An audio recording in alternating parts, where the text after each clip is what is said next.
तो आखिरकार वो घड़ी आ ही गई जिसका इंतजार पिछले 4 महीनों से किया जा रहा था। भारत और अमेरिका के बीच लंबे समय से चल रही बातचीत अब अपने निर्णायक मोड़ पर पहुंच चुकी है और अब मिनी ट्रेड डील को लेकर अंतिम सहमति बनती हुई दिखाई दे रही है। लेकिन जितनी आसानी से ये समझौता होता दिख रहा है, उसके पीछे की हकीकत उतनी ही टेढ़ी और संघर्षपूर्ण रही है। दरअसल अमेरिका ने इस पूरी बातचीत के दौरान भारत पर न सिर्फ कूटनीतिक दबाव बनाने की कोशिश की, बल्कि कई बार तो आंखें भी दिखाईं। लेकिन भारत ने इस बार एक अलग ही रुख अपनाया, ना तो दबाव में झुकने को तैयार और ना ही लालच में बहने को। 2 दिन पहले भारत की एक उच्च स्तरीय टीम अमेरिका गई थी, जहां बैठकों का लंबा दौर चला। बातचीत के इन सत्रों में भारत ने अपने हितों की रक्षा के लिए बेहद सख्त रवैया अपनाया, खासकर एग्रीकल्चर, कॉर्न, एथेनॉल, सोयाबीन और डेयरी प्रोडक्ट्स को लेकर। भारत ने इन सेक्टरों को लेकर एक स्पष्ट रेड लाइन खींच दी थी और अमेरिका की तमाम कोशिशों के बावजूद भी भारत ने उस रेखा को पार नहीं करने दिया। अमेरिका की रणनीति यही थी कि भारत को छोटे छोटे व्यापारिक लाभों का लालच देकर और दबाव बनाकर अपनी बात मनवाई जाए। लेकिन भारत ने इस बार चुपचाप समझौता नहीं किया, बल्कि सधे हुए अंदाज में अपनी स्थिति स्पष्ट कर दी। ना ज्यादा ढील, ना ज्यादा खिंचाव। इसका नतीजा ये हुआ कि अमेरिका को आखिरकार भारत के स्टैंड को स्वीकार करना पड़ा और डेयरी व एग्रीकल्चर सेक्टर पर भी अब एक व्यावहारिक समझौता बनने की दिशा में प्रगति हुई है। भारत ने इस बार ना तो उस डोरी को इतना ढीला छोड़ा कि अमेरिका उसे अपनी तरफ खींच सके और ना ही इतनी जोर से खींचा कि रिश्तों में तनाव पैदा हो जाए।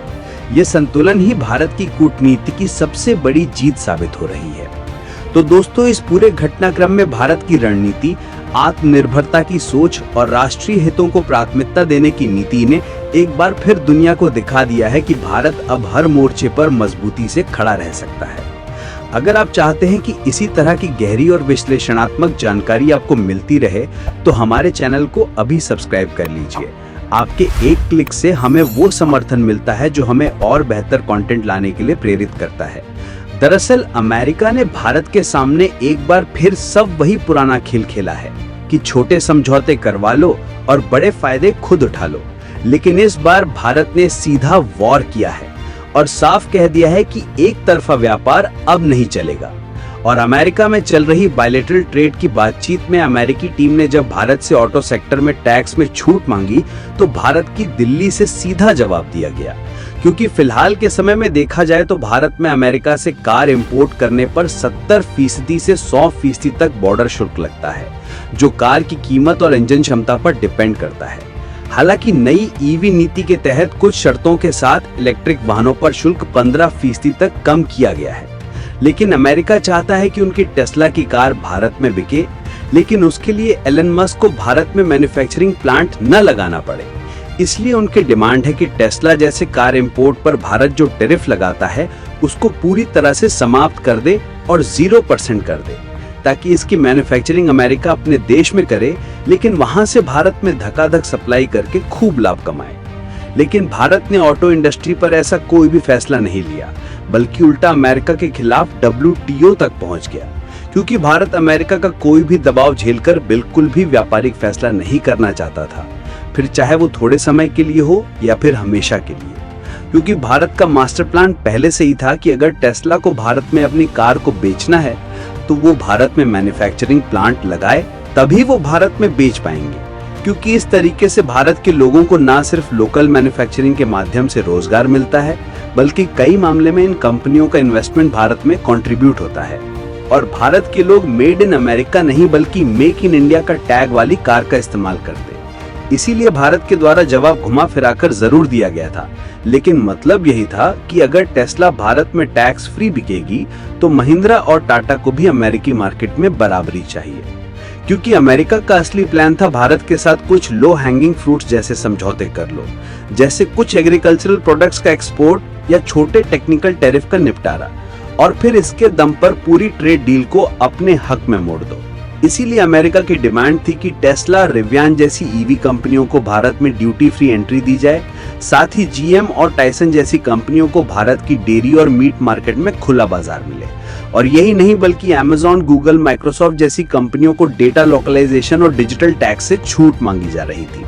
फिलहाल अब जब दोनों देशों के बीच ट्रेड डील फाइनलाइज होने जा रही है, तो इन तीनों चारों मामले में भारत ने जो लाल रेखा खींची थी, उस पर भारत अब भी मजबूती से खड़ा है। क्योंकि हम लोगों का कहना है कि अगर टेस्ला को टैक्स फ्री एंट्री चाहिए तो पहले मेक इन इंडिया करो, और अगर अमेरिकी डेयरी को एंट्री चाहिए तो पहले महिंद्रा और आउल को अमेरिकी बाजार में बराबरी दो। क्योंकि ये डील भारत के 15 करोड़ किसानों के लिए विनाशकारी हो सकती थी। साथ ही जीएमओ सीड से भारत के ऑर्गेनिक और ट्रेडिशनल खेती मॉडल को खतरा था। जहां अमेरिकी टीम चाहती थी कि जीएम जैसे बीज कंपनियां और टाइसन जैसे डेयरी ब्रांड्स को भारत में खुला बाजार मिले। इसके बदले अमेरिका भारत के कुछ एग्रीकल्चरल एक्सपोर्ट्स जैसे आम, चावल पर कुछ टैरिफ छूट देने की बात कर रहा था। इसके अलावा अमेरिका चाहता है कि भारत अपने डेटा लोकलाइजेशन नियमों में ढील दे, ताकि अमेज़न, मेटा, माइक्रोसॉफ्ट जैसी कंपनियां भारत के यूजर डेटा को अमेरिका में स्टोर और प्रोसेस कर सके। लेकिन भारत ने कहा कि अगर डिजिटल कंपनियों को छूट चाहिए तो पहले भारत की डेटा संप्रभुता का सम्मान करो। भारत ने digital personal data protection act पास किया है, और क्योंकि ये कानून राष्ट्रीय सुरक्षा से जुड़ा है तो इसे कमजोर नहीं किया जाएगा। कुल मिलाकर एक शब्द में कहा जाए तो भारत की कोशिश यही है कि अमेरिका के साथ ट्रेड डील हो और लंबे समय तक हमारा व्यापार चले। लेकिन जिन चीजों की सर्विस हम खुद भारत में दे सकते हैं, उन चीजों की सर्विस का इस्तेमाल भारत से किया जाए, और जिन चीज का मैन्युफैक्चरिंग भारत में हो सकती है वो भारत में मैन्युफैक्चरिंग हो। इसी तरीके से जिन चीजों का प्रोडक्शन ऑलरेडी भारत में हो रहा है और इंडियन प्रोड्यूसर कर रहे हैं, उन चीज को इंपोर्ट के मामले में हम अमेरिका को बिल्कुल भी छूट नहीं देने वाले। और अमेरिका जो बार बार कहता है कि भारत उनके सामानों पर भारी भरकम टैक्स वसूलता है, भारत का टैरिफ स्ट्रक्चर भी बिल्कुल इसी नियम को फॉलो करता है। इसीलिए भारत में जैसे कि डेयरी प्रोडक्ट्स, गाड़ियां और बाकी कई सारी खाने पीने वाली चीज और फर्टिलाइजर जो भारत में खुद बड़े लेवल पर प्रोड्यूस होती हैं, इन सब पर भारत अमेरिका से इंपोर्ट होने पर भारी भरकम टैरिफ लगाता है। लेकिन कच्चा तेल, हीरे, विमान और उसके पुर्जे जैसे उत्पादों पर सबसे कम इंपोर्ट शुल्क लगता है, क्योंकि हमें आवश्यकता होती है।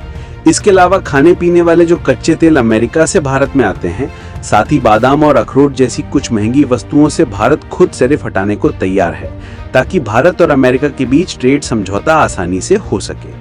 हालांकि अभी भी व्यापारिक समझौते को लेकर बातचीत चल रही है, लेकिन इसके अलावा कौन से फैसले लिए जाते हैं ये तो आने वाले समय में ही पता चलेगा। लेकिन जैसा कि हमने आपको बताया, भारत ना तो अमेरिका से रिश्ता पूरी तरह से तोड़ने को तैयार है, और ना ही अमेरिका को इतनी छूट देना चाहता है कि हमारी खुद की लोकल इंडस्ट्री बर्बाद हो जाए। बल्कि खबर तो ये आ रही है कि उच्च दाम वाली बातचीत भले ही गर्म हो चुकी है, लेकिन दोनों देश 2030 तक अपने व्यापार को 500 अरब डॉलर तक पहुंचाना चाहते हैं। बाकी भारत ने जिस तरीके से अमेरिका के खिलाफ सख्ती बरती है, इस पर आप क्या कहना चाहेंगे? अपनी राय कमेंट में जरूर बताएं, और इस वीडियो को लाइक करके अपने मित्रों तक शेयर जरूर करें ताकि उन्हें भी जानकारी मिल सके। इसी तरह और भी नॉलेजेबल वीडियो देखने के लिए चैनल को सब्सक्राइब करके बेल आइकन को ऑल पर जरूर सिलेक्ट करें। जय श्री राम।